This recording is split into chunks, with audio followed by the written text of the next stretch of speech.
I broke my back. What do you mean by that? My back is broken. What do you mean, calm it down? It's a fight.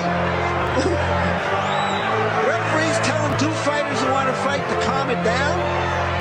He should calm down. I saw he's like a clown in his show, man. He's not your guy. Because Tyson Fury's back, and all you motherfuckers are under attack. Look, Eddie Hearn can say all what he likes. Who gives a shit what Eddie Hearn says? It's garbage. Are you off your tits? Have you been smoking something? Can you let me retire and be happy? Please, just please. Bombs away from the Bronx Bomber! Water! Let's go, baby! Let's go! I'm through. They put somebody else up and give me an interview. What are you talking about? What are you talking about? You never give me a fair shake. HBO needs to fire you. You don't know shit about boxing. You ain't shit. You're not shit. I wish I was 50 years younger and I'd kick your ass. I got dropped, man. Are you kidding? No, you won the fight. OMG. I am so excited. Yes. What is up? MCR family? A little bit of a weekly edition, but might be something more coming up, as I will get to later on in the show. But we're going to be talking all things boxing today, maybe some MMA as well, maybe some other topics. I don't know. It could be one of those shows where we get into a lot of random stuff. Because it's a morning show and I'm just waking up and I feel like we could talk about, I don't know, Wu-Tang or something like that, Gary, and the roots of hip-hop, because I've been watching a lot of hip-hop documentaries lately. But digressing, a lot to get into. Deontay Wilder coming out with really his first, is this really his first interview since his loss, right? I mean, this is, he had the Instagram stuff, but that I don't count that. This is his first real media appearance post the Fury loss. We have Andy Ruiz making the shift, or talking about making the shift to a potential super camp, which I want to get into as well, with Eddie Reneso and Canelo. Keyshawn Davis, who I know Gary's a huge fan of, is still going to be in the Olympics. There's a lot to get into on today's show. Hit the like button, share the show, all that fun stuff. If you're in the super chat, or if you're in the chat, say the live chat, drop a super chat, because all proceeds for the next 2 months will go towards improving the hardware of this show, which means getting a new computer for the show. I want a big ass desktop so we can do a lot of high-end stuff, a lot of high-end production for the show, for the channel going forward. So all super chats the next 2 months will go towards that specifically. But digressing, I'm joined as usual on these shows by Gary in Dallas. Gary, how are you, man? I'm well. It's good to be back. I thought we were going to be without a show for a while because Matt's computer decided to crash during an epidemic. It did. We were joking around. I said where the Apple Store should be Essential business. Essential business, which like sounds ridiculous, but like, okay, there's no IT in the office, right? Like if people are working from home, you don't have an IT department walking around fixing your computer. So as silly as that sounds, like I don't know, if everyone's working from their home, is on their laptop, isn't the place that fixes your laptop kind of essential? The problem is that the Apple Store, like the one that is near my house and the only one that's really close to my house, is in a mall, and the mall is shut down. That would make it more difficult. Yeah. I would assume, let's say, if you have an Apple Store that's a true storefront, yeah, maybe they are still open. But all I know is Apple Store is in a mall. Like I've never really seen, like, driving down the street, just a random ass Apple Store next to like a Walmart. So my Apple Store is a storefront. It's in a big like shopping center where there's like tons of stores, like an outlet kind of, but not an outlet, like kind of like that. And the Apple Store is like in South Lake, Texas, if anyone is familiar, there's nothing but stores. It's like a huge outlet mall. Yeah, kind of like that, and it's in there. It's like a bunch of shops. And but you're right, most of them are in a mall. And I haven't even been to a mall. Like, what's that like? It's everything's closed. Like there's no cars in the mall parking lot, right? Nope. That's wild. Yep. Yeah. Whenever I go pick up my kid from his mom, like when I have him for my week, yeah, you drive by like the mall where the Apple Store is at, and it is dead. Like the whole area, there's restaurants all near it. It's all just dead every time. It's crazy, man. It's crazy. I finally got a mask, which is, thank God. That took forever to get a fucking mask. like the 95 one, the good one. It's stressful, that's for sure. And that's why we're here, guys, to give you some escape from the stressful life. And speaking of stress, let's get into Deontay Wilder being clearly stressed out from this Fury fight, right? And I know you're going to get to something. Deontay Wilder went on, I believe it was the PBC podcast, which is a safe place to go and do your first media interview after a big career loss like that. I have really no issue with it. I haven't checked out the podcast per se. I've only seen the quotes from it. Gary, have you listened to the Deontay Wilder interview on the PBC podcast yet, or just the quotes? You just seen the quotes? I just read the quotes. I didn't know they had it until you sent it. So I hadn't listened to the whole thing yet. Hold on. Get this up. Hopefully, him and his tailor and design team, his wardrobe team, get an outfit together so he's not so tired for the trilogy match. I'm just gonna read it off because I can't get it up right now on the screen share. By way of Michael Benson, Deontay Wilder has revealed he underwent a bicep surgery after pick up an injury in his defeat to Tyson Fury. He's currently resting, recovering, and expects to be able to be back in training in mid to late May for the trilogy fight towards the end of the year. He adds, Deontay Wilder, quote, "I don't see Fury as a champion. He ain't the champion yet. We still have one more fight left. He knows that wasn't me. That wasn't the real Deontay Wilder. Something was wrong with me. There's a time and place. I will reveal a lot of things." Revealed one of them being the bicep injury and surgery. Deontay Wilder stated that he's planning to bring 2 new people into his training team as he puts together his game plan for the trilogy fight with Tyson Fury. He also said he's clearing out, quote, "snakes in the grass," end quote, as some people around him were envious. Thoughts on this, Gary? Thoughts on Deontay Wilder, with another bicep injury and surgery, which he had, I think, in the Gerald Washington fight, right? Yeah. And because honestly, I really don't care about him saying that Fury's not a champion. I think that's just like athlete fighter talk. Like that just doesn't matter. But the idea of him bringing 2 new people into the camp and kicking some people out, thoughts on that as well? A lot of fighters do, especially after their first loss. But I don't think it's unwarranted because he's got to make a lot of changes. He can't go into the trilogy the way he went into the second fight. He's got to wholesale changes. Mm-hmm. So he's got to come up with a brand new game plan. He's got to come up with a way to fight at least a little bit on the inside. Like he's got to make some changes. So why would you bring new? Mm-hmm. I agree completely. I think he should bring new people in. I'm curious who the 2 new people are, not just 1, 2 new people.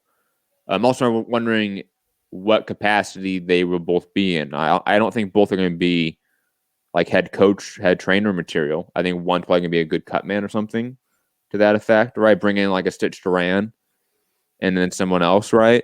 As like an actual eye for the sport. My only concern is when you have so many people in a corner, who are you listening to, right? Like when me and my wife go out with the kids, my wife goes, "I'm the chief, you're the Indian. Just do what I say," right? Like who is the chief in there? If you have 5 chiefs, then you have no chiefs, and who do you listen to? You know what I'm saying? Like someone's got to. It's like the quarterback in the huddle. If everyone's got their own play and their own idea, well, we don't have anything. So the quarterback speaks and everyone else shuts up, right? Like who's the quarterback amongst those? Is it still JD's? Because I think that's the wrong choice. Is it Mark Breland? Or is it one of the new people? Or what do we have here? Like, I don't like going into the biggest fight of your career with a brand new team like that. But I guess you had to make changes. So I don't know what the right answer is. I am okay if it's a new team if they have that planned out. You know, if there is that, I assume, and against assumptions, I assume if you bring in 2 people to a team like that, you're rearranging your entire training structure to a degree. I would assume you have some sort of team meeting where you address who's in charge, who does what roles are for what person. I would assume there's that meeting. But don't you want to do like a dress rehearsal? Like go blow out Robert Helenius first. Make sure you're comfortable with this before you go right into your career-defining fight. Well, if he gets blown out again, it's going to tarnish his legacy. If he wins it's like the loss never happened and he's back on top. But we talked about this, I think, on another show. Like, luckily for him, luckily using that word very loosely, with this pandemic, he has way more time. He's got way more time. And to handle with this. And I think he could have enough, let's say, mock fights within the gym to get him going. And fighters do that too, where they have a mock fight in a gym, no headgear, way before the fight. You know, if they have a long time before a fight, let's say, 6 months before a fight, 9 months before a fight, they're going to have a mock fight 3 months in to get themselves warmed up. I expect Wilder to have something to that effect as well. And plus, Wilder spars a lot too. Like, that's one of the main things he does is spar. So I'm not too concerned about him being rusty and him not being able to work out things in camp. He spars a lot. So that shouldn't be an issue. And he spars a lot of different people. And they are very mindful already of who they bring in to train with and who they bring in to emulate. So I think if you have, let's say, 2 people in the tuck worrying about the X's and O's, worrying about the game plan, trying to figure that out, trying to drill that, and at the same time you have him sparring all these people, trying to get that into practice, which he does normally, you should be fine. Again, with a 9-month, maybe a year-long camp, which he might have now. That might be a reality. I know in California, we're going to get to it later on to a degree, but in California, they're not recommending anything for like sports till 2021. I know every state's a little bit different. We're going to talk about Florida, what's going to happen there, and how boxing can be back in it when it comes to Florida. Or Vegas is a possibility, I think, next month as well for combat sports. But California, I don't think we're going to get combat sports till 2021. And because of that nature, and because the nature, even if we do have it a month from now in May, we could have a situation where some of these top guys do take these weird exhibition-style tune-ups with no audience in studios just to A, get content, B, make money. Because let's be honest, Rob, I see you in the chat. Relax. I'll get to that. Whatever you sent me in the chat.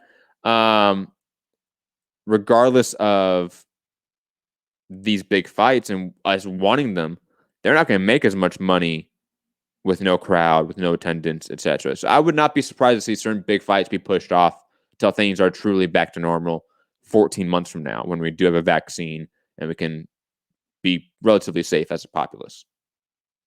Gary, thoughts? Let me see what Rob's ringing about.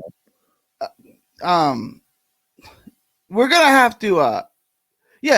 Again, I was for. Rob is saying one of the people he's bringing in, he said, was someone that is in the camp regularly. Speculation. I'm assuming this is separate from what Wilder is saying. Speculation, like amongst the boxing fans or whatever, is that it's Malik Scott. I don't know why it'd be Malik Scott. I don't know what that does. He posts some weird stuff on Instagram too. Does he? Yeah. It's like Peter Quillen, man. I had to unfollow him on everything because Peter Quillen does some very weird shit. But digressing. Any more thoughts on Deontay Wilder? Thoughts on the bicep injury? Do you think this is going to be a recurring issue? I mean, I'm assuming it already is a recurring issue, right? I mean, everyone's got their kind of Achilles heel. He's got something wrong with his bicep, clearly. And it's the right arm, right? It is his right arm, I want. Yeah. Right? Yeah. I mean, that's just something like he's going to have to get repaired, and he's going to have to fight through. It's just he's got an Achilles. He's got a bicep issue. I mean, there's nothing. The doctors can fix it up really good, but it's still not 100%. And you're going to have to just deal with that. Like that's just a part of doing what you do. Is you're going to have cuts and bruises and nicks and knacks, and that's one of them. He's got a bicep issue. No, I think you're largely right, especially it being his power hand. There's an issue there long term, and I mean, how effective a fighter can he be when that is his home run shot, right? Is that right hand, and if that's now compromised in some way, there's a concern there, obviously going forward. Shout out to everyone in the chat as well. Yogi, Dwayne, Rob in the chat barking at us about stuff. Who else? Aaron, Tim, Santiago, Hope everyone's having a fantastic morning, day, evening, wherever you guys are. I'm also thinking about doing a morning show every weekday going forward. A, just to keep myself busy. B, to give you guys content. And C, as a money driver to sort of get this computer bought and get better production for the show. But moving forward, guys, let me know in the chat if you guys would like a morning show every day, at least every weekday going forward. I know Gary would like that because Gary's bored out of his fucking mind. Yeah, I got to do something. I mean, this is Get me away from my kids, please. this is really starting to wear on me, like bad. Like, I mean, you're locked in your own house. It's like house arrest. Yeah, it is. Ryan Byrne over at Boxing Scene reporting that Andy Ruiz confirms interest in working with Eddie Reneso. First question: how much of a perfect match is that camp and Eddie Reneso with Andy Ruiz? It's only a perfect camp if Andy gets himself motivated and goes to the camp. I mean, you could have the best trainers, the best coaches, the best teachers in the world. If you don't utilize their services, it doesn't do you any good. All right, Gary, come on. You're being a very minimalist about this. Let's be honest here. A Teddy Atlas versus Eddie Reneso, which one would be better for Andy Ruiz? Oh, come on. Obviously, right now, so. Yeah, obviously. It's probably the best camp to be in right now. Add in like a Freddie Roach. Like, you can start naming off names. Like, just being honest here from a pure resume perspective, right? Who would be a better coach and trainer and camp for Andy Ruiz? It has to be Eddie Reneso right now. That's a legitimate super camp, right? I mean, you can make an argument that is the deepest camp in boxing right now. It probably is, yeah. So, plus it's an all-Mexican superstar team. Andy Ruiz being the first Mexican heavyweight champion. It just seems perfect. But Robles said he didn't go to the gym. It's like, so it's like, how, what, I mean, look, I think it's a great fit, but like, if he's not motivated, what's it all worth? Gary, I think, obviously speaking, if Andy Ruiz is not motivated to fight, he will not be effective. Like, we don't need to have that fucking argument. Okay. Like, that's not an argument any sane person needs to have. No, Andy Ruiz is not motivated at all. But you know what? He's still going to beat Tyson Fury and Deontay Wilder. No, of course not. We're not going to have. That's not a fucking argument. Okay. Under the pretext of Andy Ruiz wants to fucking fight, who is the best fit for him? This is the best fit for him. I agree with you on that. I agree it's a great fit. I just, it's a great fit. So as far as that is concerned, if I had to pick one camp for him, if I had to play matchmaker, so to speak, I'd pick this camp for him.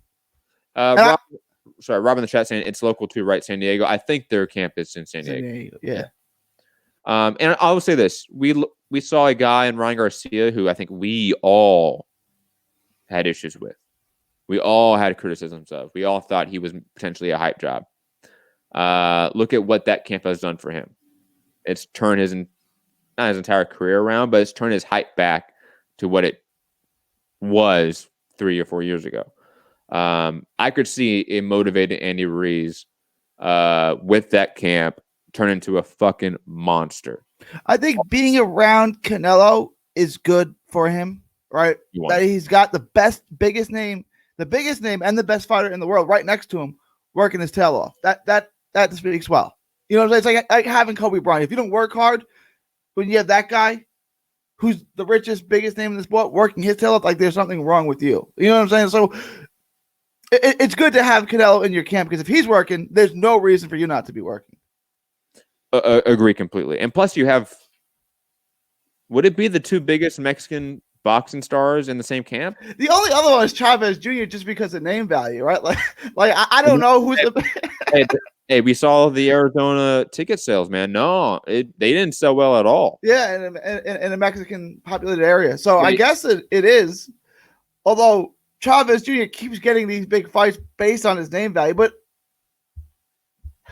it's weird that you have the former unified heavyweight champ, the best fighter in the world, and a guy who's not very good. Like,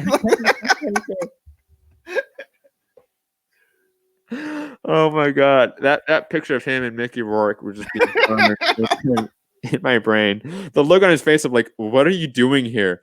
It was the look that we all had, which is the best part. Speaking of boxing, though, in the sort of immediacy, it's been confirmed that Florida has reopened. The commission has reopened combat sports. They gave a special allowance, so to speak, exemption for WWE. And then when asked by ESPN's Mark Ramundi if UFC is under that exemption, they said, of course. And so that means every combat sports promotion, in theory, is under that exemption. So Florida is back open for combat sports at the beginning of May. We have Dana White saying that the Apex Center, their Apex Center in Vegas, will be open for fights in May. They have a May 9th, a big pay-per-view card they're trying to get going. Also, Evan Rakowski over at Aficionados Podcast is saying that he's been hearing that by June at the latest, Nevada is going to open up completely. Not completely. Studio fights, that effect, right? Still no crowd, but opening back up fights.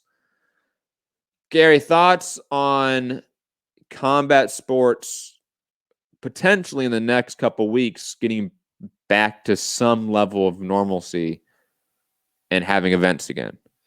It'll be a new again. If you test everyone coming and going, and you don't have crowds, you don't have concession stands, you don't have people lining up down each other's throats, it should be. I'm not a doctor, I'm not a scientist, I don't know, but it should be okay. Add quarantine 14-day periods before and after, right. Stuff like that. These people need to make money. I mean, I'm for getting people back to work. People need to work. People need to make money, right? Like, these guys, their contracts aren't guaranteed like baseball players or basketball players. Like, they're out of work. So, will they be working for less than they usually make? Yeah, probably. But they don't have a union to fight for them. So, I mean, what are they going to do, right? They just have to go to work. And the quicker we can get them back to work safely, the better. I don't know the right answer because I don't have enough information. I don't know what that would look like, right? Like, especially in UFC where you have guys wrestling and boxing too. There's plenty of exchanging sweat and stuff.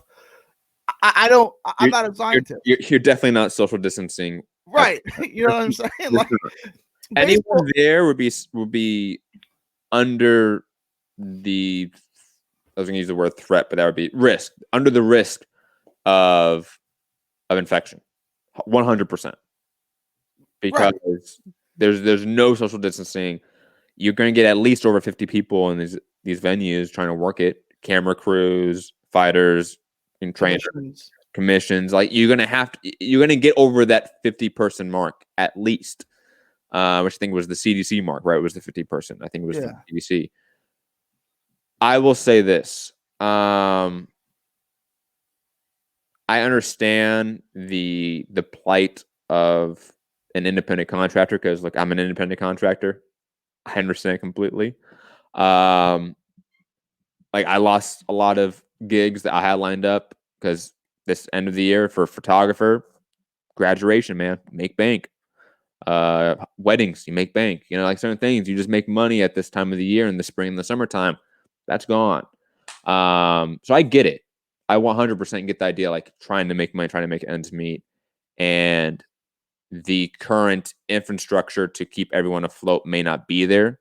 You know, that's maybe a discussion for another time. The whole, $1,200 stimulus for 10 weeks, says Steve Mnuchin. You have unemployment, which you can get even as an independent contractor, right? Is that enough? That's a discussion maybe for another time, for another show. But I almost ignore the economic side because I think we can always push that argument, which I pushed off the infrastructure, the government's lack of stimulus, or whatever that may be.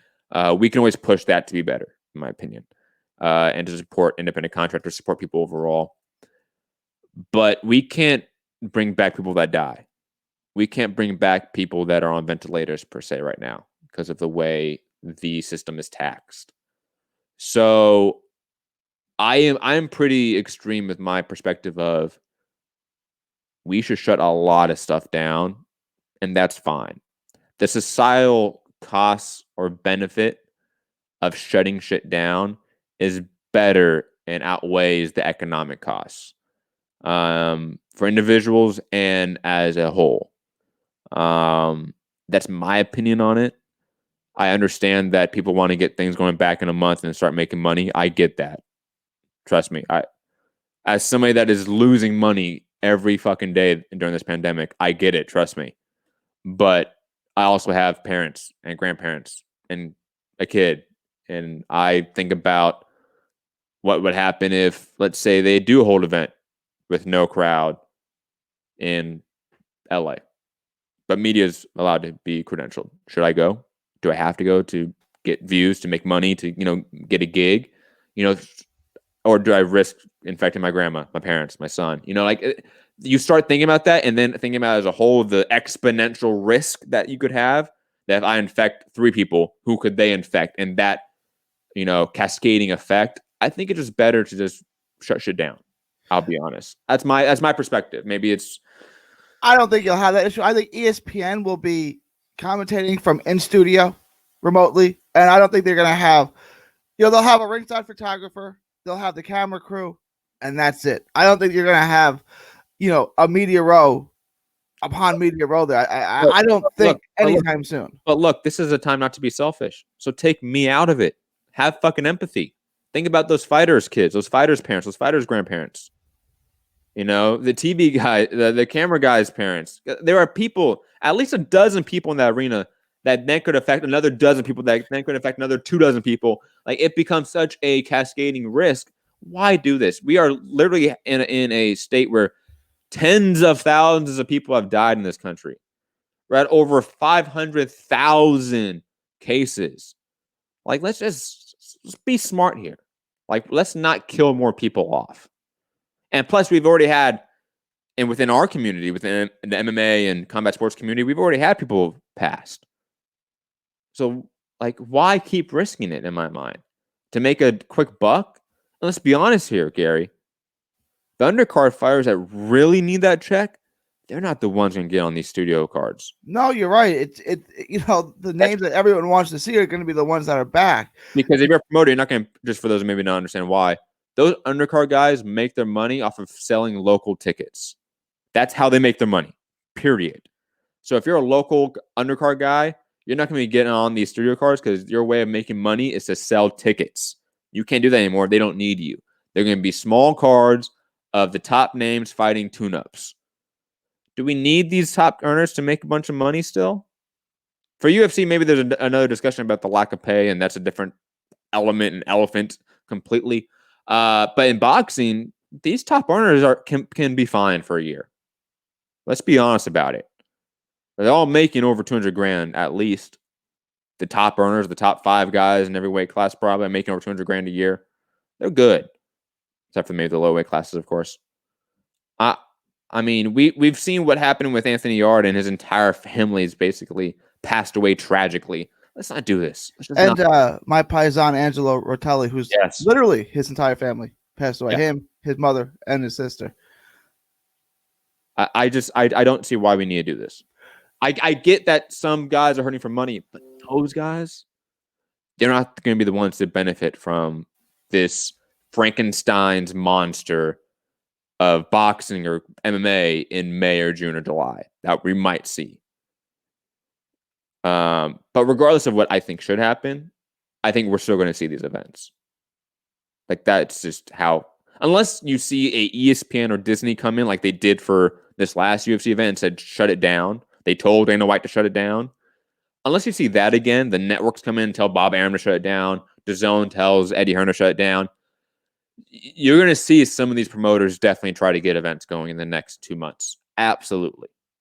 MMA first, because MMA is more red light district than boxing right now, which is crazy to say, but it's just true. And then boxing will follow it. Absolutely. What about other sports? Well, I don't know if you want to get into that, but like baseball is talking about doing games all in Arizona, the Arizona League, and no travel. Everyone is just based in Arizona. I think that's just a little, I don't know, but there's so much money to be. Look, you're right. Are you putting dollars over health? In a degree, sure, but you also do that when you drive to work every day, right? Like, you could get killed when you drive. 30,000, 40,000 people die every year on the highways. I mean, we don't shut down the highways to try to solve car accidents. Like, that's kind of You know, like I have epilepsy. I can't drive. Gary, you stay off the road. You're a vulnerable person. I mean, at a certain point, like you kind of have to, life goes on. I mean, you try to mitigate risk as much as possible. If anything good comes, maybe people will realize working from home is a good thing. Gary, can we not equate car accident deaths to a fucking global pandemic? Because they're not equating. I'm not equating the two things. I'm saying that I say there's risk involved in everything you do, right? Like this. But Gary, right there, you're equating all risk to be the same and equal. Right there with that statement. You know that, right?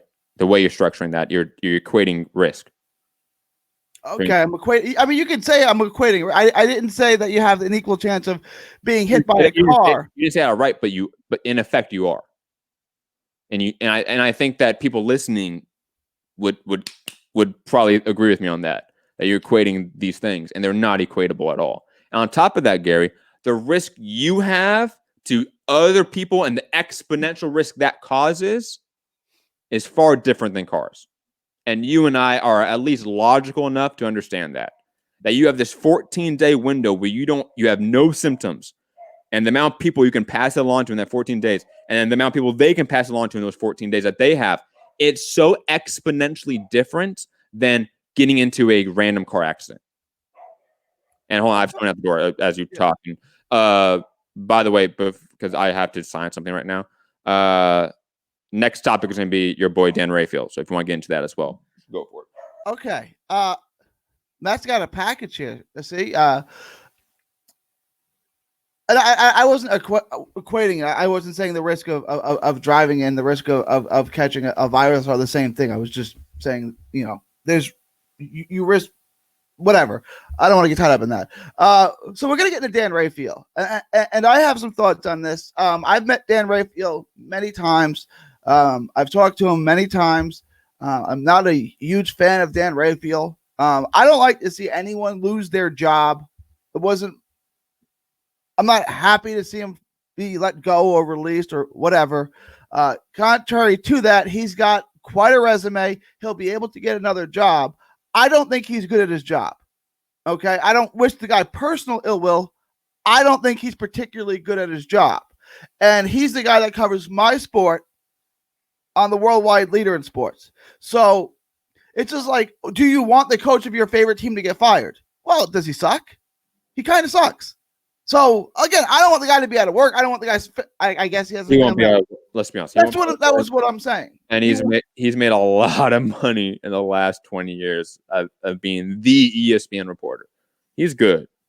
I'm not too worried about him per se.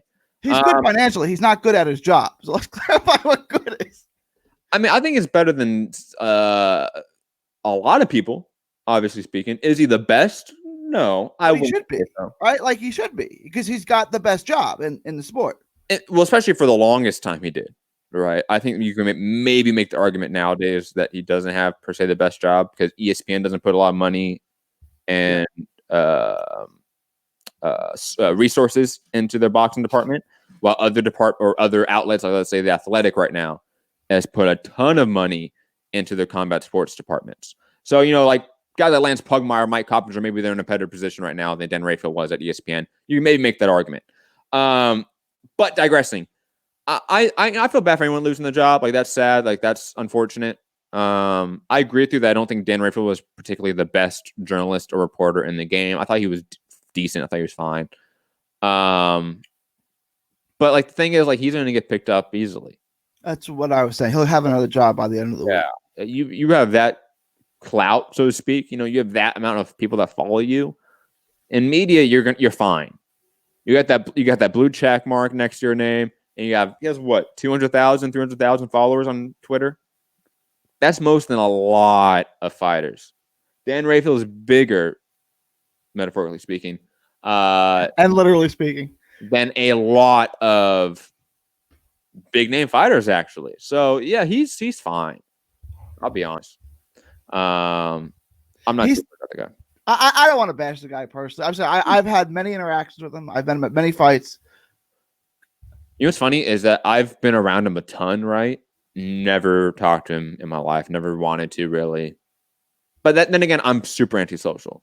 Like I don't like talking to these people at media events. You especially wouldn't like speaking to Dan Rayfield. He's not a pleasant person. It doesn't seem like it. Right. And like the problem is he thinks he's the smartest person in the room, but he knows nothing about boxing. Right? Like he knows absolutely nothing about boxing. He knows less than name redacted. And then he comes off as to try to be the biggest expert in the world and break down fights. Like, hey, you don't know what you're talking about, right? But dude, have you seen his collection of fight credentials and fight cards and magazines and stuff like that? It's just like, dude, he knows more than you. I get it, right? Like he's been press row for a lot of fights. Okay. I mean, it doesn't impress me much, right? Like I'm sure his fight credential, his collection of credentials was way better than what's the guy's name? The Golden Boy guy with the ponytail. Golden Boy guy with the ponytail. The always does the small Golden Boy cards. The guy with the pony. He's got yeah. Like the MC though, right? Like the no. They're commentator. That's like the Facebook live fights. And the Golden Boy live cards. I don't watch those. Let me. You'll know his guy with the ponytail. Older, younger? Pretty young. I mean, probably old by your standard, but I don't know, maybe my age, a couple years older. Yeah, like 30s, 40s. Okay. Yeah. Huh. Why am I not thinking of anyone with the fucking pony? Oh, talking about Dougie Fisher? Dougie Fisher. I mean, who's got a better fight credential? Who knows boxing better? Dougie Fisher or Dan Rayfield? Obviously, Dougie Fisher. Dougie Fisher is someone that definitely does not like me. That's for damn sure. I've never met Dougie Fisher. He seems... Dude, Dougie Fisher once was on Name Redacted with us live for the Triple G Vans Marta Rosen card, remember? And LA when that whole Canelo with the Clembuterol shit. And Dougie Fisher came on the show with us to be interviewed in front of like hundreds of people and would not talk to me. Would not look at me. So he had beef with you before that then, but way before that. Yeah, way before that. Yeah. Do you know what that's about? Yes, I do. Of course. Okay. I called out all the Ring Magazine guys for being bought out chills. Oh, so you don't like Dougie Fisher? I don't like.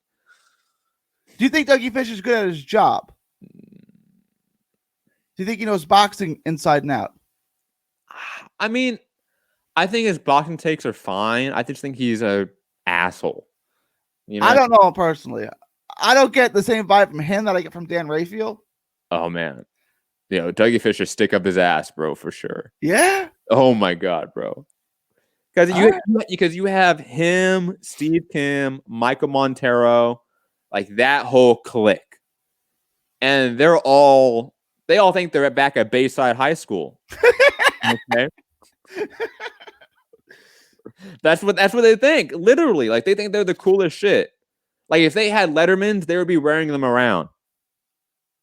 And I just found out that outside of Texas and a few southern states that people don't really wear Letterman jackets. What? No, yeah, people wear Letterman. Well, what do you mean? What defined by people wearing Letterman? Like in high school? Yeah. Oh, 100% people wear Letterman. Okay, we did, but I was talking to friends in other parts of the country. Like, no, you get a Letterman. No one wears their jacket. Okay. Yeah, people definitely wear it. Okay. It's more of like a game day wearing because it's a big heavy jacket. Usually nice. You don't want to wear it all the time to ruin it. But like all my buddies in high school that had Lettermans, because I didn't want a Letterman. I never went that far. I was the stoner surfer, so that's not who I was. But they would wear them for sure. Okay. And the more of a douchebag athlete you were, the more you wear them all the time for sure. But yeah, Lettermans were 100% a thing. Okay. Because I was talking to friends in other parts of the country, like, no one wears their Letterman jacket. I mean, you have it, but nobody wears it to on a Tuesday. I was like, really? Oh yeah, for sure. Okay, yeah. There's one guy in particular that I'm thinking of that always wore his Letterman all the fucking time. What was his name? Well, I wouldn't wear it all the time in California because it's 75, 80 degrees most of the year. Yeah, but football season's in the winter. Yeah, no, yeah. And think about that, did you? But I mean, in the winter in California, in Southern California, what is it? Eric, you know this. In California, it's very common to wear shorts and a sweater. Yeah. I rock that all the fucking time, bro. Because you want a little bit of a draft down there, you want some breeze on your legs. but you still want like your arms to be, But the sweater. So why not wear like this is 2020. Why not wear like an Under Armour, like a long sleeve Under Armour shirt? Like that's gonna keep me. The sweater and the shorts thing. Dude, all the time, bro. All the time. Give me some sandals, some socks. I'm wearing sandals and socks right now. Like I wear sandals and socks. I don't wear sandals like that go in between your toes. I don't know what. No. I'm not talking about those sandals. I'm talking about like shower sandals or whatever. I call them slides. I don't know what y'all call them. Yeah. Okay. Yeah, I wear those with socks all the time. Close to every day. I mean, if it's really cold out or rainy, I wouldn't wear them. But like any nice day, I wear that. My grown-up slippers. That's what. Yeah.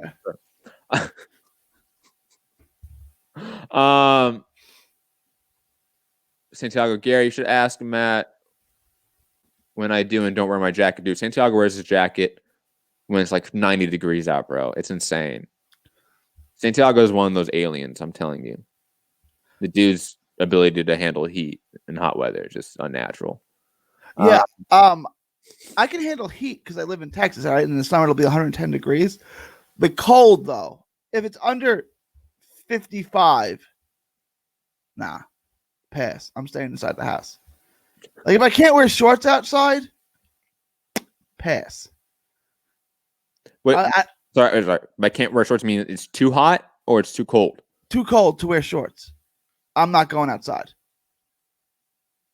I'm 100% the guy that will go out in sweats and sweater, like as much as I can. I don't like wearing pants. I hate pants. I'm a pants guy for sure. I like shorts. Right? Like anything that like my wife makes me do, like, do I have to put pants on or can I wear basketball shorts? No, you gotta put pants on. Do I have to get off the couch to do this? Yeah, I do. Okay. Goddamn. Dwayne in the chat saying, Gary, who's more punchable? Stephen A. Smith, Dan Rayfield, Dougie Fisher, or Steve Kim? Boy, I'm gonna change that up because that's pretty threatening, and I don't want those little snowflakes to like report this show. Who's less likable? We'll change the question of who's less likable, and then you can use your imagination. You absolutely. I would say Steve Kim. I think Stephen A. Smith's quite hilarious. Yeah, I know a lot of people hate him. I think he's hilarious. I lived in New York when he had his own show on ESPN Radio, and it was the best radio show, sports talk radio show in the country by far. And I mean, and I know people hate, but like that's part of his appeal. Like, is Kobe Bryant the best player in the NBA? No, I don't think so. Do you want to elaborate on that? No, right? I do not think so. I'm gonna take him off. I get people don't like him. Like he drives my wife insane just because he's like so abrupt. He's the best. But the answer is Dan Rayfield. I've never had a pleasant experience with that guy. I think he's the type of guy like his parents don't really invite him to the house for Christmas dinner. Like just stay your own crib, you know. Like tells the other siblings, don't invite Dan. Dan doesn't need to be here this Christmas. He's just so unlikable. I don't think he's good at his job. It'd be different if you were unlikable and really, really good at your job, right? What's the ESPN Buster Only? Buster Only. I don't know if you guys know that is ESPN. He's probably as unlikable as Dan Rayfield, but he knows baseball inside and out. He gets the greatest scoop, and he's got great takes. Dan Rayfield gives you none of the above. I really don't know how he got that job. Damn, you're hating. Is it an in-law or something at ESPN? I don't know how he got that job. He got it, back 20 years ago, right? Yeah, a long time ago, man. 2000, 1999, he got it. I couldn't even tell you who did ESPN before him. I have no idea. I was 5 when he got the job, so yeah, I do wonder who was like the ESPN crew for boxing before him, because it must have been a bigger crew, I'm imagining. Because you had like prime Tyson era. And they had a lot of boxing on ESPN. Like you go back to the early 90s, they had a ton. Then when Tuesday night fights closed, they had Friday night fights, which was basically the same thing, the same level fights all over the country. Like they used to have a lot of boxing. But I can't even remember who they had before Rayfield. God. I mean, obviously, like back then for ESPN period, you had guys like I think they had Bernstein. I think. Oh, they had Al Bernstein, really? I think so. I mean, I like Bernstein a lot. I do too. I think he's one of the smartest guys when it comes to boxing, and like a truly pleasant individual. Like one really pleasant guy, good dude, always smiling. You know, and that makes a big difference. People in the chat, so much hate for Dan from Gary. Yeah, I know, man. Gary just doesn't like Dan for some reason. I think I've explained the reason why I don't like him. I don't think he's a pleasant human being, and I don't think he's good at his job. I understand. Reminder, guys, drop a question or a topic in the live chat if you guys want us to discuss it on the show. We have our last topic coming up, and so if we have any more topics or questions in the live chat, we'll get to it. If not, we can head out of here for a quick show. Keyshawn Davis, though, is back in the Olympics. As he said, he had some big lucrative offers sent his way, but he turned them down. And this is by way of Mike Coppinger over there at The Athletic. Gary, I know that you are the resident Keyshawn Davis fanboy, an expert. So thoughts? At least the first part, the former for sure. I don't know about the latter, but that is not true, yes. At least amongst us, you're more of an Yes. expert on Keyshawn Davis than I am. Thoughts on this move of him turning down the pros and staying with in the amateurs and waiting till 2021, December 2021, for the Olympics in Tokyo? see, I look at everything as a business move, right? Like I don't like Rob said he did the right thing in our chat. I don't. To me, the right thing is whatever made you the most dollars. This is your career. I mean, I don't think you owe it to anyone to prolong working for free. Not that they're totally working for free, but you know what I mean. Yes. For what he will be making the pros, he's relatively working for free. So there's a couple of things. This is a really great time of uncertainty. So maybe they gave him a signing bonus. They offered, let's say top rank. I'm just using top rank. Offered him a signing bonus. That's good. Well, when am I going to fight? I have no idea. Well, this could go to 2021. Well, then I might as well just stay and bet on myself that I'm going to win a gold medal. And when I win a gold medal, that number is going to double. I don't know. He seems to be betting on himself, but there's also, I don't know anyone's financial situation. I'm going to use an analogy here. Todd Gurley. By anyone, who are you referring to quickly? What was that? You said, I don't know anyone's financials. I'm talking about Keyshawn Davis. I don't know. Okay. Maybe he's a millionaire. Maybe he's a self-made billionaire. I have no idea. Maybe he's gotten out of dime too soon. I have no idea. But I'm going to use an analogy. Todd Gurley was a freak, the best player in college football. And this is probably 5, 6, 7 years ago. He got nailed for signing footballs for some, taking a couple $100. If he was doing that for a couple $100, he probably needed that money, didn't he? No one would risk their eligibility when they're a Heisman front runner for a couple $100. He probably needed that money. He probably sent it home. And then there was a quarterback named Greg McElroy who lives in the town next to me. His dad is a tech CEO who moved to Texas from California for tax purposes, who's a multimillionaire who lives in $1 million home. And he said, I would never disrespect the sport that way. Money's not that serious. Don't do that. You have no idea. Again, good for him. Good for his dad being a multimillionaire. But don't compare yourself to some kid who's selling footballs for $300 because he probably needs the money, right? You see my analogy? It's like you don't know how bad that person needs that money. You don't know his situation. If he needs the money, he needs the money. Maybe Keyshawn Davis needs the money. Maybe he doesn't. Maybe he's floated right now. I got money. I'm good. And I can bet on myself that after I win a gold medal, those offers are going to be 2-3 times as big. I don't know. If it were me, I would have said, kid, take the money. This is why you've done all this work in your life. Mm-hmm. A gold medal is great, but you did this to take care of yourself for the rest of your life. Here's your opportunity. You should take it. I don't know what the right or wrong thing to do is because I don't know his personal financial situation. I don't know how bad he needs the money. I don't know if he needs the money at all. And I don't know how much he values going to the Olympics. Look, I've heard so many people say I should have went back to college. The only person who really means it is Chris Carter, right? Chris Carter said I would have been a millionaire anyway. had I stayed and gone back my senior year, and I would have got the experience of being in Notre Dame football, the USC game, being the Heisman frontrunner, being on the best team in the country. I'll never get that experience again. But like the other people say, yeah, and maybe those were good experiences, but I really like being rich. Right? Like experiences are great, but they don't pay your bills. You know what I'm saying? I don't know what's best for this kid. I mean, it's a personal decision. My mind is that since boxing really can't go on as normal, and I think boxing needs to go on as normal for a guy like Keyshawn Davis to enter the pros and, work his way up. You need some sort of normalcy to card structure for him to fit in. You have to wait out this period now. And if you're going to wait out the pros being back to normal, just wait till the Olympics are back because it's going to be around the same time anyways, right? I think that makes the decision a little easier. Like there's no boxing going on right now. If there was boxing going on right now, I think he would have gone to the pros. Like if somehow, in some way, let's say the pandemic wasn't as serious as it really is, and the Olympics had to be postponed, but like things would go about as normal here, so to speak, he would be a pro right now fighting on cards. Absolutely. But like I said, there's no boxing right now. So he can't get on cards, on undercards specifically, and make a name for himself. Because undercards, even if we do get studio shows in the next month or two, aren't going to look normal. And the Keyshawn Davis needs to be on a normal fucking undercard, if that makes sense. And I think for hardcore, they understand exactly what I'm saying.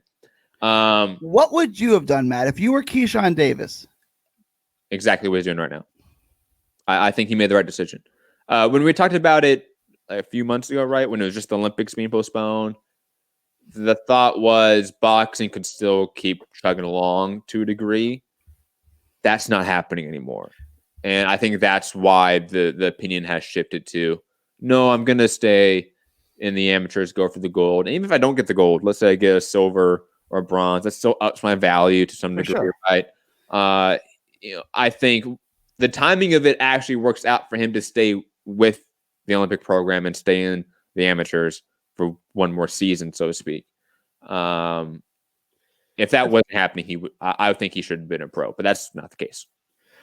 But like, I'm one that says, if you're ready, look, and if someone wants to chase after the Olympics, then they should do that. But like, if I'm advising them and they're 18 and they have 100 amateur fights and they look like they have professional skills, why do this for free when you can do it when someone's offering you money to do it? Like, that's just like my kind of outlook on things, right? Like the Olympic team doesn't have the same cachet that it had back in 84 and 88 and 76. It's like, it doesn't get that much exposure on TV. These guys aren't necessarily, well, they aren't household names when they're done.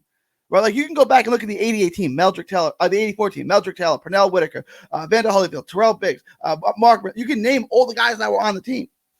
Name the guys on the team in 2016. You can name a handful of them. And that was a couple of years ago. So they don't carry the same cachet that they used to. But I think that's because, well, there's less eyes on boxing, but it's also because we don't win anymore. I think Keyshawn Davis could solve half that equation. How many people watched it? I guess we have to kind of look at the Shakur Stevenson number, right? Because he was in the finals. It did do decent numbers from what I remember, even though it was at like fucking 7 or 8 a.m. in the morning. I hated that. That was miserable, by the way, on the West Coast, getting up at like 6 a.m. to watch all those boxing fights in the Olympics for Rio. Miserable. They got to fix that. We need a better primetime slot. But it's not. It doesn't have the catch. There's so many sports. It's not happening. It's not happening. I'm just saying. For me, I'm selfish now. I want a 2 p.m. slot. I just don't get the sports they prioritize, like diving. Come on. People love that shit. I don't know why. I don't know why, man. I do not know why. But I'm also one of those people that I think the Olympics are grossly overrated. Just my opinion. I like the Summer Olympics because I love track and field. It's the only time you really get to watch the best in the world compete against each other in track and fields. As somebody that was in track and field numerous years, it was always like the sport we did just to do for like that third season, so we don't have to do PE. For those in the UK, maybe don't understand this. I don't know if you even understand this. in our school, we had to do, if you did a certain amount of sports per season or per year, you don't have to do a physical exercising class, PE. And so we all did track for the spring season because we just bullshitted and did nothing. And because of that, I have a very negative outlook on track and field as like lazy athletes because we were all lazy. But not the best in the world. Of course not. He's not lazy. But Right. I was like, oh, it's track and field. Who cares? Like, we didn't do anything in that fucking sport. That's why we just had year-round baseball. Y'all didn't have year-round baseball or year-round football? Not year-round football. Do we have year-round baseball? No, not year-round baseball. Trying to think. No, but maybe we did. We might have had year-round baseball, but I never played baseball. I sucked at baseball. So I never really got anywhere with baseball. It just wasn't for me as a playing aspect. That's how I would feel about that's how I feel about pool. Awful at pool. And video games, awful at video games. The worst video game player in the world. That's why I just haven't played a video game in 15 years because I'll never be good at it. And then track and field, I am not fleet of foot to say the least. So that is not my sport. I did discus and shot put. So I didn't have to run. How did you do discus? The discus weighs more than you do. First off, no, it doesn't. Secondly, I was actually pretty damn good. Were you really? Yeah, I actually was. Okay. I was actually a pretty decent at the shot put, to be honest. Even though I'm like a pretty skinny guy. Yeah. I could just get a lot of fucking leverage on that motherfucker. But yeah, I was actually pretty decent for, my experience level and who we played against. Yeah, I was pretty good. I've gone to CIF playoffs. Really? Yeah, I want to say I did one season, which was a surprise. I didn't make it far. But I definitely made it to playoffs one season, that's for sure. Which was shocking, to say the least. Because then I walked up there against like fucking Samoans. Huge. From like the public school down the street. And it was like, nah, this isn't for me anymore, man. But that's what I think of when I think of a shot putter, right? Some guy who's like 6'3", but he's even wider than he is tall. And it's like the strongman competition. Yeah. I went to a private school, so things were always. Oh, did you? Yes. Okay. Things were always different. So like I played a D end in football. How big of a private school was there? We had 700 people, give or take.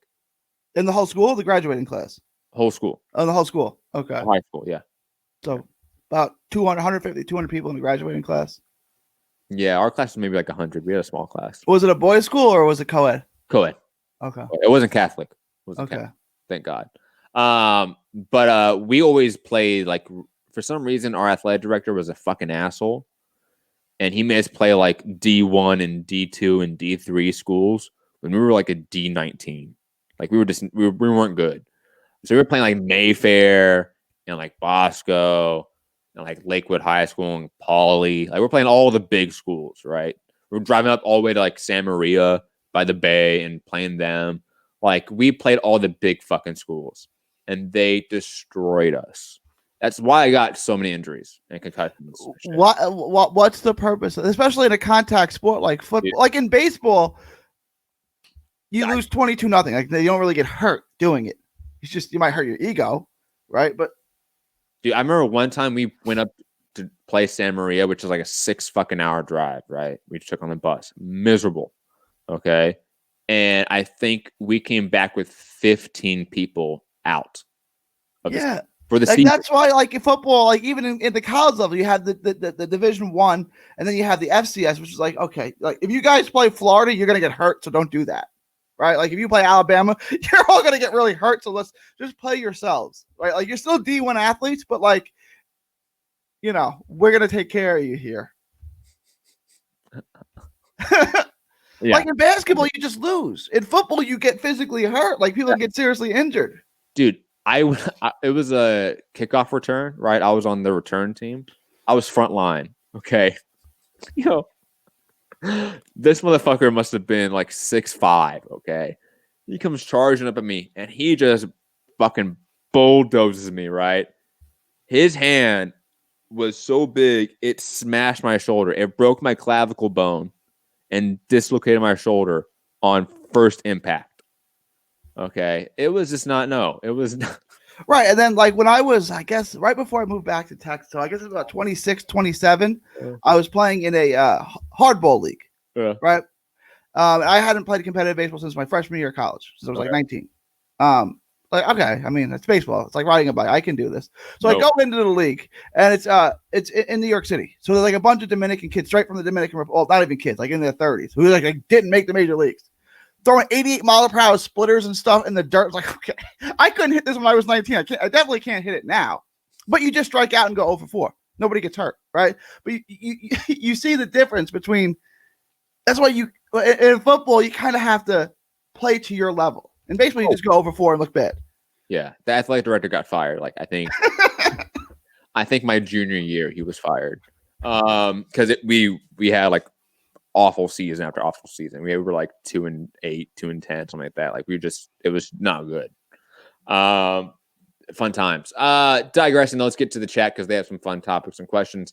Rob, though, with a snide comment saying, quote, "The Olympics are grossly overrated," end quote. Matt Hunter 2020 facepalm emoji. Look, you know it's true, Rob. The Olympics are the most overrated sport or sporting event in the world, period.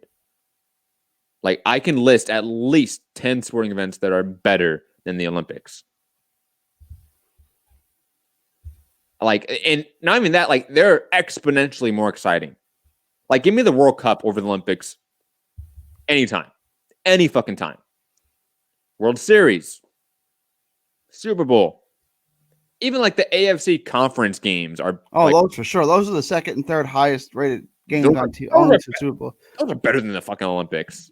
And they're always better than the Super Bowl, too. So, but it's one day and it's over, right? Like the Olympics is what is 2 weeks usually? Is that too much?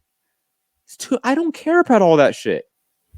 I don't care about badminton and snooker and all those sports no one cares about. No, the sports I care about are track and field and only a couple of races. The 100, the 200. And I like the mid distances. I think they're like, and I know most people don't, but I like the mid distance race because it's like, well, now you have the Somalia. They sprint like a 1,600 mile. Like that sport has changed drastically. Like the 1,600 meters. Mm-hmm. They just sprint it now. It used to be like, it was half endurance, half speed. And now you just have people just sprint 1,600. Yeah. Like, how do you, like that sport's changed. But I like mid distances, and then basketball, obviously. Baseball's gone. Basketball has been interesting the second we allowed pros in. Sorry. The first one was it had Michael Jordan and Magic Johnson. None of it was interesting in my opinion. You know why? Because we demolish everyone. It's never fun. Well, yeah. What it was America was using amateurs, and the rest of the world was using professionals. So you'd have Tony Kukoc playing for Croatia against a 19-year-old kid. It's like, I'm down with that. Let's do that. Why do they get to use? Why does every other country in the world get to use professionals and we have to use amateurs? Because our pros are insane. Okay, I'm sorry. Though it is better nowadays. That's for sure. Like I would say this. Like when I was a kid growing up, it was rough because it was like one-sided every time. But the rest of the world is good at basketball now, right? Like it has got like Spain has developed a great team. Like so there are certain countries that develop really good programs. So that is true to effect, but no, I'm sorry. Olympics are still grossly overrated. For the hype they get, come on. Like all the world coming together. Fuck that. Let's get to some other good questions. Santiago saying, question for me or for you, Gary. Matt or Gary, have you guys revisited any fights from the previous century that you hadn't watched before? For me, it was Chanori versus Efren Torres 1. I mean, I've watched a lot of fights that I haven't seen before because I don't watch tape like that on boxing history like I probably should. I find it very difficult. I mean, I watched like all of Arguello's career, all of his highlights, so to speak. So that was really fun. Like, I think he fought with the Zaragoza fight. That was his first big fight. That was fun. What else? I watched a lot of old fights when we did the heavyweight stuff. So that was pretty cool. Like Jim Corbett, stuff like that. Watched some Max Schmeling fights I hadn't seen before. Was it Maximilian versus Max Baer? I think it was one I watched. All pretty good fights. You? Yeah, I know I've gone back and watched fights that I remember watching because I want to just go back and see like what I thought of it then as a kid and how I perceive it now.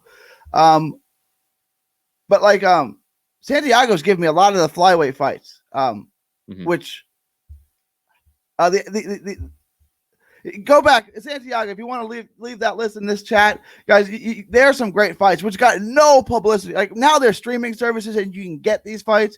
Like back then, if you didn't live in Japan or wherever it was, like you didn't get this fight. You had to wait till the Ring magazine came in the next month to see who won. Right? Like it seems crazy, but like we didn't have these fights. We didn't have access to those fights. Go back and watch that. And the flyweight action from the 70s is insane. It was like the golden era of flyweight boxing, which no one really knows about. But no, I've been watching a lot of fights from the 80s and 90s, especially from the 90s, that I remember watching. I watched Hamed and Kevin Kelly again. I've watched that like 20 times. That's such a great fight. It's like a 4-rounder, so you can definitely do it pretty quick. I haven't watched. There's like 6 knockdowns, right? Each guy gets floored 3 times. I watched The War again. And I remember watching that when I was like a kid getting into boxing, right? Like Hagler versus Hearns. I watched that again. That was 9 minutes of hell. Yeah. Dude, insane. I remember the first round being more chaotic than it was. It was just insane pressure. And then the next 2 rounds was just... There's no feeling out process, literally, not for 5 seconds. Like Hagler just comes out and jumps out like he said he was going to do it. God, I love Marvin Hagler. He would destroy Triple G. Of course he would. Destroy him. But Hopkins would pick Triple G apart. Yeah. A prime B-Hop for sure. B-Hop was so good. I just remember like a prime James Toney would do. So James Toney would beat him too. James Toney would say, you want me to beat you from the outside or the inside? How do you want to lose this fight? No, like again, and I'm not hating on Triple G. He's had a good career. He's got some good wins. But you can't compare him to other middleweights who like he's not as good as those guys. No, he's not. Another question from Yogi DeBear in the chat saying, what weight class should we do a Super 6 next? Gary, if you had to pick one division to do a Super 6 tournament next, what would it be? Which I want to talk about Terrence Crawford. Let's take out the stereotypical ones, heavyweight and welterweight. Let's take out those 2. Because that's the common ones everyone's going to say. It's the big names in those 2 divisions. We all know that would be fantastic, but fuck that. It's a hardcore show. So no. All right, then this is going to be a surprise take because I think everyone can beat each other in this division. It'd be like a Big East tournament back in the 80s. 154. Because no one knows who's going to win. You have no clue who's going to win this. I knew you were going to say that. You're right. That was going to be my pick, you fucking bastard. Really? Okay. I think I'd pick middleweight or so. No. You can keep 154 because you're right. Yeah. Let's map it out though. Let's name the 6 guys. So we have Jason Rosario, J-Rock, Castano, Laura, Jamel Charlo. We have one more spot. Jared Hurd. I was going to say Harrison. You want to put? I can't put Hurd back in a tournament until he looks better than what he just did. I'm sorry. He has a win over Harrison, and he has a win in the last fight. Harrison doesn't. You have to give it to Hurd, in my opinion. Did you see Hurd's last performance? We all saw it. Okay. Is it rude that we're not putting in Teixeira, the other title list, in there? Well, let's in this world for this exercise. Let's say is he the Lucian Bute of the group? Yeah, absolutely. For this exercise, let's fast forward and say Castano's taking that belt from him. Okay, cool. Okay, I'm okay with that. I think we should have Hurd, but you can have. I'll put Hurd. I'll put the same 6 in as you. That's a fucking great tournament. No one. You have no clue who's going to win that. Definitely not Hurd though. Another couple divisions I'll name. Obviously, 115 would be nuts. Right here, you have Estrada, Rungsvi, Ioka, Tanaka, Pelikte, and then bring a new way back down for it. No, you don't need it. You don't need a new way. Just you could. That'd be insane. But you just have Pelikte and Gonzalez in there, and you're good.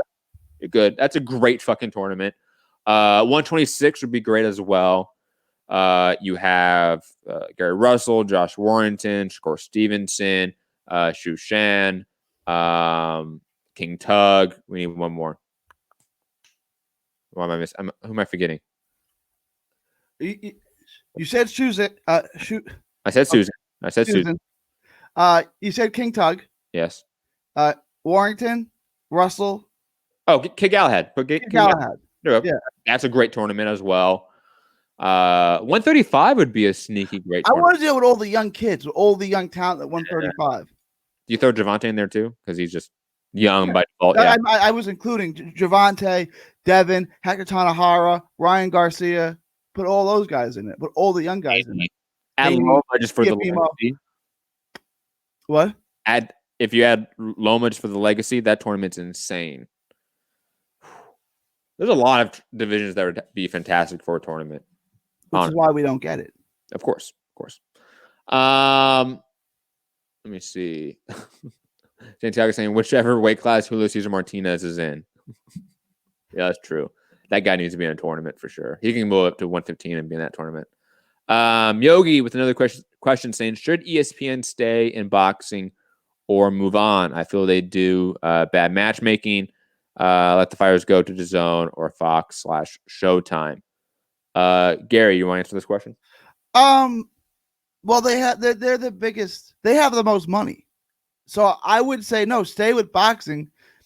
Just do better, right? Like it's like when the Yankees spend all the money in baseball, but spend it on the wrong players, and they're a 500 team with a $250 million payroll. Or Match Angels, they do the same thing. Just do better. Just like. Why are you triggering me, dude? We need a utility shortstop. Just pay somebody $30 million. We'll get one.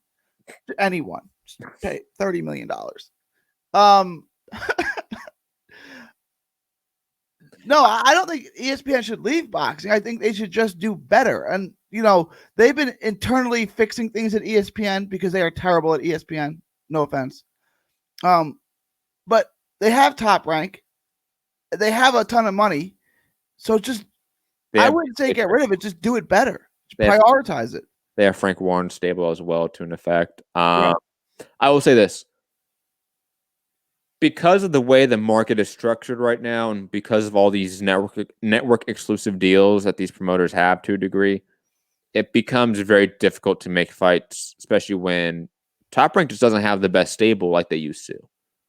PBC has a better stable than them. Matchroom has a better stable than them for sure. I wouldn't say Golden Boy does, but definitely those two. And because of that, it becomes very hard to make certain fights and to have enough main event worthy fights to fill out 50 plus events a year. That's very difficult. That's on average an event a week. It's just hard to do that. I got a question. Any promotion right now on their own, it's impossible. ESPN just did a 10-part series on the 1998 Bulls, which is Jordan's last year with the Bulls. Okay. Did you watch it? No. Oh. And I love that era of basketball too, but I don't want to watch a 10-part series. But boxing is a sport where you can still go back and watch it, right? So why don't they invest? I'm not saying as much as Michael Jordan, but they have Top Rank's boxing library. Why don't they utilize that? Why don't they show the war again? That was a Top Rank fight. Why don't they show the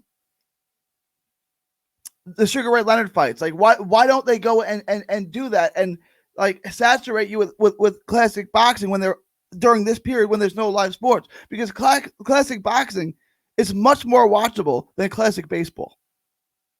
That is true. I will say this in terms of just documentary programming and stuff like that.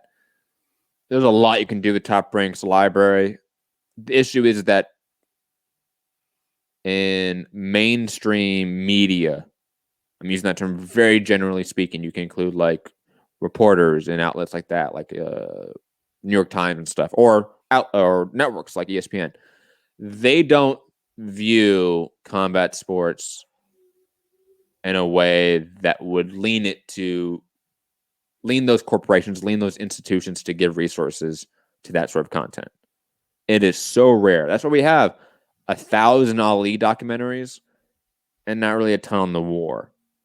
We have no documentaries on guys like Carlos Monzon, for example, who had a insane life, killed his wife. That's a documentary right there in of itself. The issue is that no one in the executive level at these corporations view boxing or MMA or combat sports as a whole as something worth the resources. And that's kind of something that we have to still get over. And I don't know how we get over that per se. But they're wrong. The guys with the logo coffee mugs at the glass table, they're wrong. Classic and historical MMA and boxing is better than other stick and ball sports. Like, and you can put this to the test. Put on a fight, a classic fight, Hagler versus Hearns versus Game 6 of the 1986 World Series, right, by the same time, and see which one more eyes organically goes to. I mean, you're in this time where you could just do that, for fuck's sake. Why not? That's what I'm saying. You know, just to test out which does get more views. You know, what else are you going to show on ESPN? The crap they're showing is awful, right? So invest into your own product, which is top-ranked boxing. Do a documentary on Vasyl Lomachenko.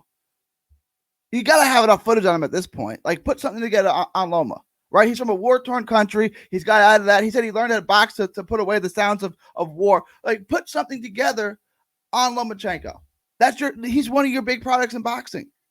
Yeah. And then he's a magician in the ring. Like, you can, like, but like, I don't really feel like watching a 10-part series of Michael Jordan beating the Knicks 88-86. It's like, I would love like a little 30-minute to an hour, almost like all access 24/7 style documentary on some of these guys. Absolutely. You know, and for the older stuff, do 30 for 30 style documentaries, right? For like the Leonard Duran, like that needs a 30 for 30 if it doesn't happen. Absolutely. You know, stuff like that. If not, like Larry Holmes, for example, like there's certain guys like I bet Top Rank owns a lot of the licensing and the rights to a lot of those fights that aren't even Top Rank. I bet they have some of the rights to Don King stuff as well. You have Floyd Mayweather's early career. There's a lot. There's a lot you could do. I agree. I am just skeptical of that ever happening and how successful it would be, to be quite honest. I don't know. It's got to be more successful than the crap they're putting on right now. That's my point, though, right? Like, it's got to be better than this. I don't know if it's great, but it's better than what you have right now. I agree. Yogi is saying, did y'all ever do that conspiracy show yet? No, Gary ducked me. That's for damn sure. Don't deny it, Gary. I'm going to come off as the weirdo. I'm going to come off as the moon landing denier. But like, Gary, I said we can talk about other conspiracies, which I probably agree with you on. Okay. Remember? Vaguely. I have short-term memory issues. I know, that's right. We can do JFK. We can do Bigfoot. We can do aliens. Aliens are always fun. We could do other stuff. Absolutely. Like I watch. This is going to sound probably weird.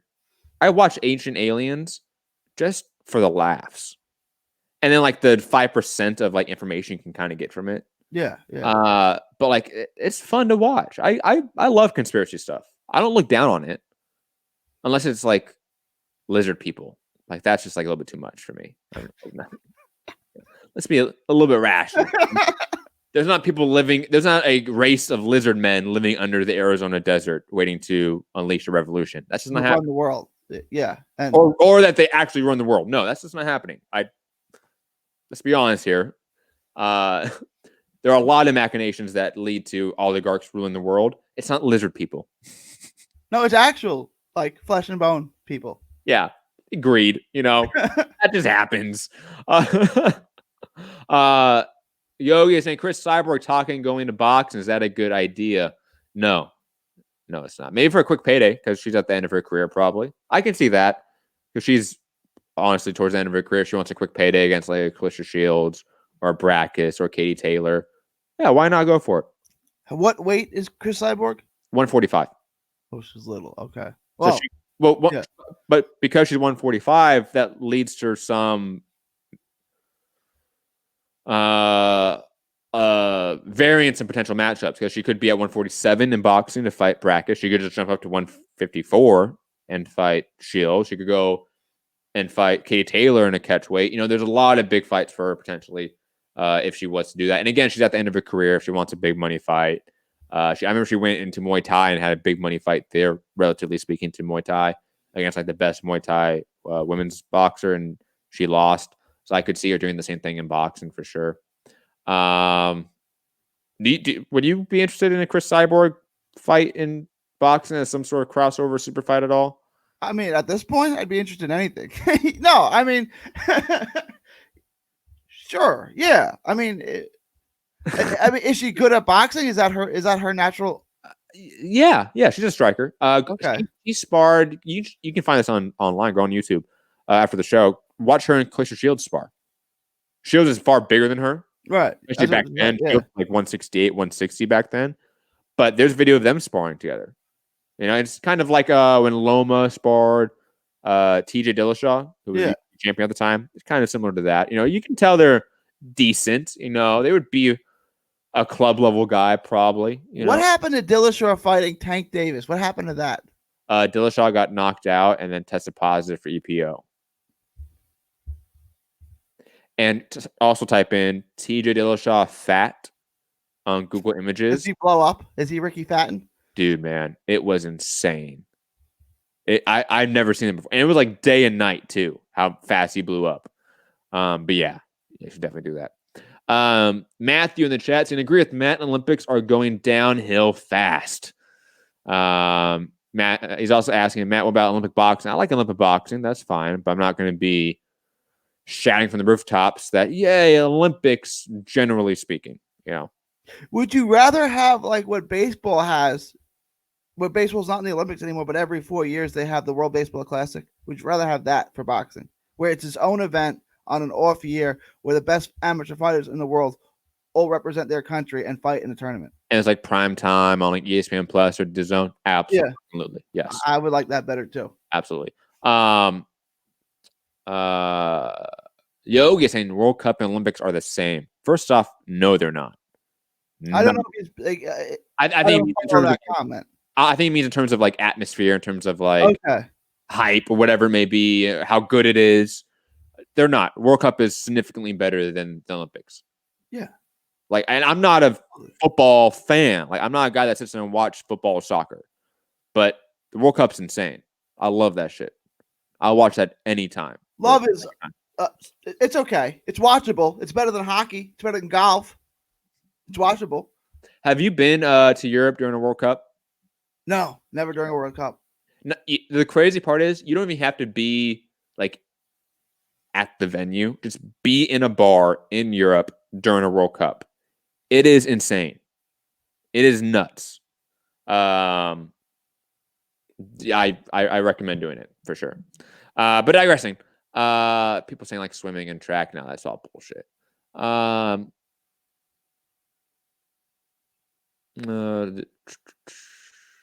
Let me see. Any more questions do we have?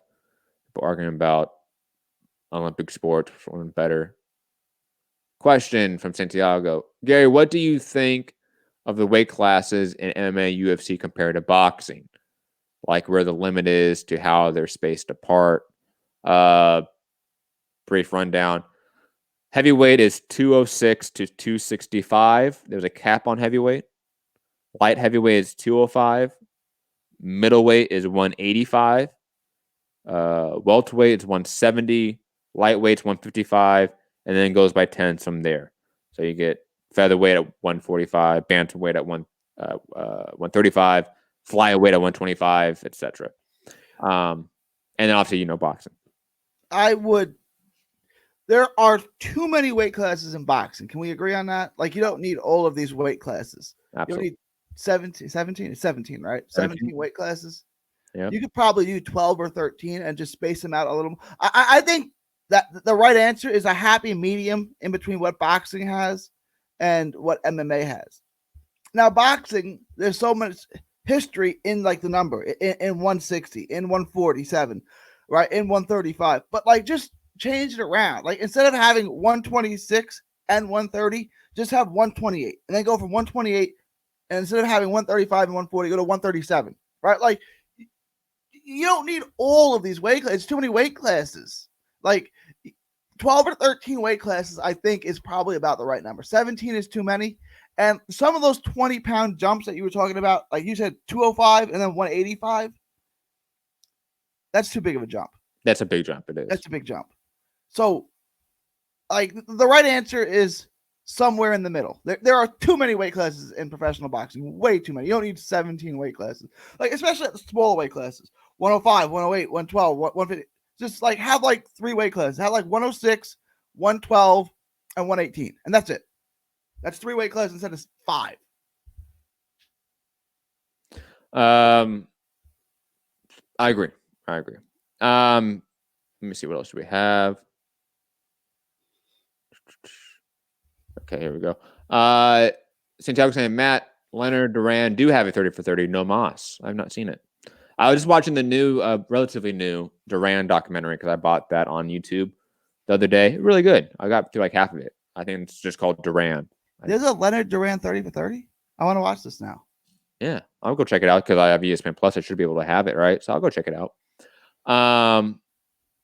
Dwayne, hey guys, as a hardcore boxing fan, I've lost all hope. We are a niche, obscure sport in the States anyway. Nobody cares but us. That's why ESPN won't pay great top-ranked fights. Yeah. Dwayne, I wish I can give you like some like silver lining in this. Boxing is the red light district. It just is, man. Like, we're right up there with porn. Like, just like honestly speaking, like that. In terms of like how we're vilified, how we're just in the side view of society most of the time. So I understand your depression, so to speak, about boxing. I will say this: boxing in my time of covering it has gotten better. In my time of watching it has gotten better and has improved. So that's a good thing. I think like the sport overall has gotten bigger. The dark ages of the mid 2000s, I think, are long gone. Yeah. In my opinion. Us being back on basic cable and free TV with Fox, I think is a great thing. They're just back with ESPN, like really heavily, I think is a good thing as well, because there was a period of time we weren't on ESPN. So I think there are some silver linings to the sport. I think there's a ton of money in the sport, more than there's ever been. Even though I do know that some people have pushed back on that. I just think that at least in the last 20 years, this is the most money the sport has seen. There's some good things to see. I think the sport is stuck in neutral, where it's just preaching to the choir, kind of, right? Like, there's plenty of stuff for the hardcores, and the sport's not going to go anywhere because it still has. It's like hockey. That niche is loyal to the sport. Yeah, they're never. But you're also not growing the sport, right? Like, I don't know what ESPN is really doing to grow. They're giving their hardcore, they're giving their base what they want, but they're not reaching out and making new fans. How would you do that? You got to create a Tiger Woods type of character, right? Like, you got to have some superstar that you push mainstream, you put in front of everyone 24/7, and he's got to be the goods, right? Like, you got to have another Mike Tyson, another Michael, another Magic and Larry. You got to have something. Keyshawn Davies, who you just push in front of everyone, and you brand him and make everyone aware of him, like they do. Like, does Mayweather fit in that group to you? I mean, the dude has bigger numbers than Mike Tyson. He does. The problem was his fights weren't entertaining. Like, that's like the problem with Floyd, right? Like, his biggest fights: Pacquiao, De La Hoya. De La Hoya was a good fight. De La Hoya was a good fight. I'll push back on that. Pacquiao, yeah, that was not a good fight. De La Hoya was a good fight. Cotto was a good fight. Cotto was an excellent fight. Actually. Canelo was a decent fight too. It just all the Mexicans were just pissed off. Let's be honest. Do you think the sports fan enjoyed De La Hoya versus Mayweather? Like, do you think they got a good? I'm not saying it was a terrible fight. I'm saying, do you think like the guy that watches a couple of fights a year who tuned into that fight? From my, let's say, family or friends that like they casually know boxing, whenever like we have talked about Mayweather, they would bring up certain fights that they don't like or certain fights that he lost, for example, right? But like De La Hoya is always one that I think they respect to a degree. They might say that De La Hoya was old. It was. They say that often, like the casuals say De La Hoya was old, but it was still a good fight. I've never heard it was a shit fight like Pacquiao. Pacquiao and the De La Hoya fight are very different in terms of public perception. The De La Hoya fight was close, right? Like, going to this card, you thought Mayweather won, but like there were rounds where Mayweather did absolutely nothing. Now, he didn't get hit with a bunch of shots, but like, does De La Hoya carry these rounds just on work rate? You know what I'm saying? Yeah. Well, like it's like the Whitaker fight over De La Hoya. It's like the concept. It's absolutely that. I think the difference, they're just not bringing boxing to a audience that doesn't watch it, because an audience that doesn't watch boxing knows what boxing is, right? They know what the sport is. They know that certain key players. What you have to do, in my opinion, is like boxing needs a makeover. Like it needs, like it just needs a new layer of paint, so to speak, right? It just needs to look a little bit different. You saw PBC try to do that in like their first iteration with like the walks with the ramps, but with Hans Zimmer playing, right? Like they tried to do stuff that wasn't it. But I think the presentation of the sport, the look of the sport looks dated. It looks like it's 1999. It looks like the year 2000 still, from the dressing, from the look, from the graphics. The sport relatively hasn't changed much in the last 15, 20 years. So I think that would benefit it to a degree. I think boxing promoters do a very poor job of pushing their guys into modern industries. For example, we see a ton of basketball players have Twitch accounts and are, like playing games against each other on 2K and are like doing stuff, right? And generating fans, younger fans. Because I'm telling you this right now, no 50-year-old boxing fans or basketball fans on Twitch watching Devin Booker play someone on 2K. That's not happening. It's a bunch of 19-year-olds watching that, right? Why aren't we seeing Shakur Stevenson on Twitch? Why aren't we seeing Devin Haney on Twitch? Why aren't we seeing, like, you know what I mean? Like, this is pretty fucking common sense, right? That's what Top Rank should do. Okay, Devin Booker, you're going to play Shakur Stevenson. Now everyone's interested in who Shakur Stevenson. Oh, he's phenomenal talent, right? Because everyone plays 2K. Right. Everyone in my generation plays 2K. You have Shakur Stevenson play. I'm sure Shakur Stevenson plays 2K. I'm sure of that. Absolutely. I would bet the ranch on it. Yeah. Well, I'm pretty sure I've seen him play like Crawford on 2K, right? Like, but don't play Crawford. Play trends, like a big name from another sport. Boy, Devin Booker can score. I like Devin Booker a lot. Devin Booker's phenomenal. He can do three things really well: score, and score. Yeah, he's on a shitty team. No, I just think like there's very like obvious ways, and like you saw a little bit of that with like the Logan Paul stuff with Devin Haney to a degree, like him going on the podcast, stuff like that. But my issue is always that those guys aren't sports. Right. And it's much harder to get a pop culture fan that's not into sports into an athlete. It's far easier to get other sporting fans into another sporting athlete, another sporting event, because they're already into sports. I feel like that's common sense. I don't know if the numbers correlate, but it just, to me, that makes sense. So get basketball fans that like know about Mayweather and Pacquiao. Who's this Shakur Stevenson guy? Who's this Devin Haney guy? Who's this Teofimo Lopez guy playing this basketball player on Twitch? And that's really simple stuff. But guess what? You see a guy like, I know you may not know him, but his name's Sean O'Malley in the UFC. Huge Twitch following because he's always injured, so he's always playing on Twitch. He's playing with Ninja. He's playing with all these big-time Twitch users, and that helps. He has a huge social media following because of that. You have to modernize the look of the athletes, the look of the branding of the athletes, and that just hasn't happened, in my opinion. I think in large effect because a lot of these boxers right now at the top are old school in their mentality. Thinking about guys like Keith Thurman or like a Danny Garcia, like I don't see them ever playing video games on Twitch. Right, I was just saying about Terrence Crawford. Right, like I was saying, you got Terrence Crawford. You want to make Terrence Crawford? Yeah, that's not going to work. But you can maybe do it with him because I've seen him with like Jamel Herring in training camp play video games, play Madden all day. Crawford does? Oh my God, yeah. I thought Crawford did three. I know Crawford's into like hunting, and I know he's got an inner country boy in him.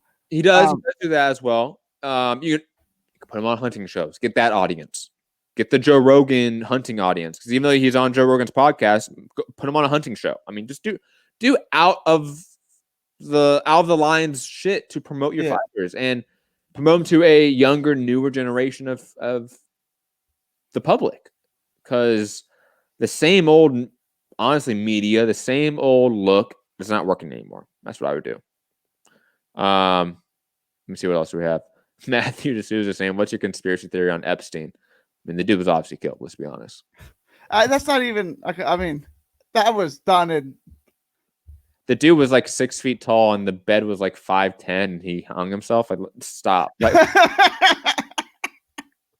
he was taller than the bed. Like, we knew that was nonsense. Like, we didn't have to look into this. This didn't take like a great investigation. No, yeah. Like, now, if you guys every doctor looks like, no, he was strangled. Like, that's not a result of hanging yourself. He was strangled. Like, he had all these bones were broken. That's strangulation. If you're asking like who I think did it, I mean, I think there's a consortium of people. There were a lot of people who would like to not have him. I mean, the list is long. It could be all of them. I don't know. That's oligarchs work in very mysterious ways, guys. May have been the lizard people. I believe Yogi is saying, I believe in lizard people because aliens have been here. I think that's what he's trying to say. I don't think those two correlate at all. So did the aliens reproduce with regular people and make the lizard people? Is that? Well, it's like, never mind.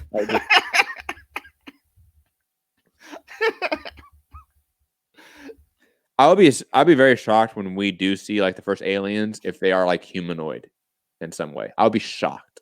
It just doesn't seem likely. No, and it's just like the lack of creativity is like, well, they're green. I understand. Ooh. I understand it because like people I think are like we're limited to what we know in our experiences in terms of our imagination, right? And all we have seen from aliens and sci-fi is gray aliens, lizard things, and like maybe like tentacle monsters. That's it, basically, right? So that's our imagination of aliens. I think they're far different than that. And plus, if we're talking about like intergalactic travel, they're so far beyond our understanding of physics. Like it's not even. No, they're not lizard people. My favorite is the thought that like the lizard people are a race of aliens that were left behind from like an ancient war. I love that shit. That shit gets me going, man. Dude, I will smoke my weed and laugh my ass off every time the dude with the weird hair gets going on ancient aliens about that. Fucking love it, man. What other questions do we have? I think that's about it. Oh, a bunch of shit moved up. Let me see. How long have we been on for? We've been on for 2 hours? Hour, 40 minutes. I think this is going to be it for today, guys.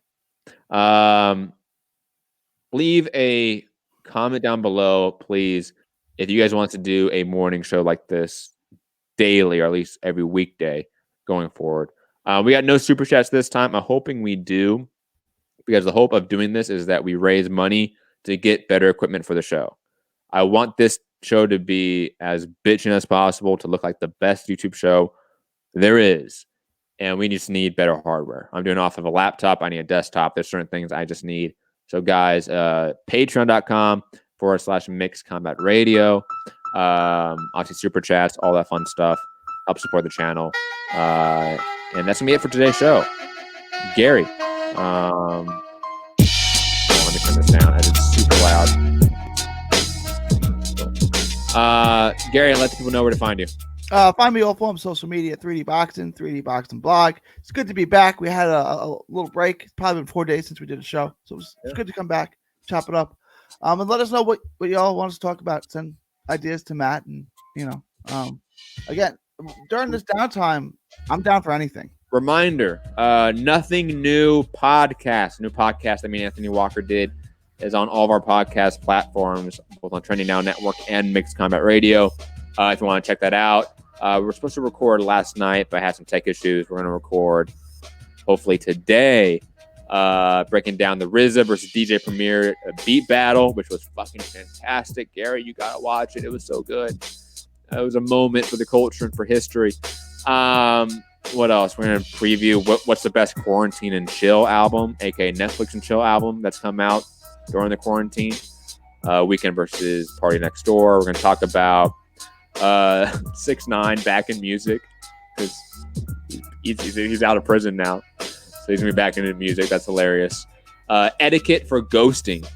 because that's a significant topic I think we need to talk about as a public. Do you know what ghosting is, Gary?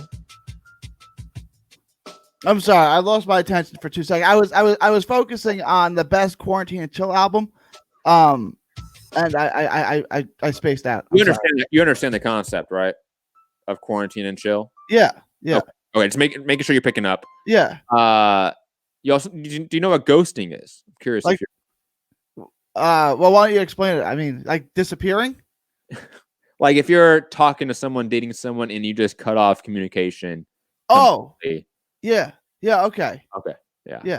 We're gonna talk about the etiquette of that because I think we need to discuss that. Well, I've done it, and I've had it done to me. We've all done it. We've all Don't do it. Like, give people respect. Don't do it. I know it's easier. I get it, and I know it stops an uncomfortable conversation. But like, come on, treat people with a certain level of decency. If you don't want to be with them, just tell them that. That's why we're gonna talk about it. It's okay. Dwayne in the chat saying DJ Premier killed RZA. No, he didn't. It was close. Let me get our card and all that stuff whenever we record that show. But digressing, you can find me, Matt Hunter, MCR, on all social media platforms. Gary, I don't know if you said your social media handles. All forms of social media, 3D Boxing, 3D Boxing blog. It's great to be back. Let us know what you guys want. From Texas to the world, thank you, and God bless. Quickly, Matthew in the chat saying, will Gary do a show about buying stocks in this period? Is that something you...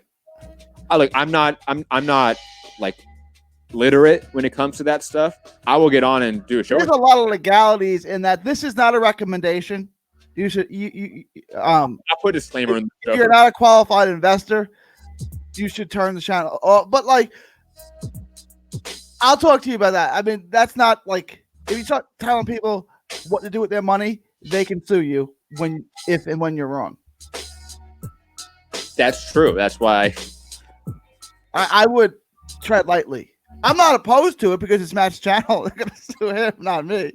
What I'm saying is on certain things like that, you need to tread lightly. There's a lot of disclaimers and legalities that you have to disclose.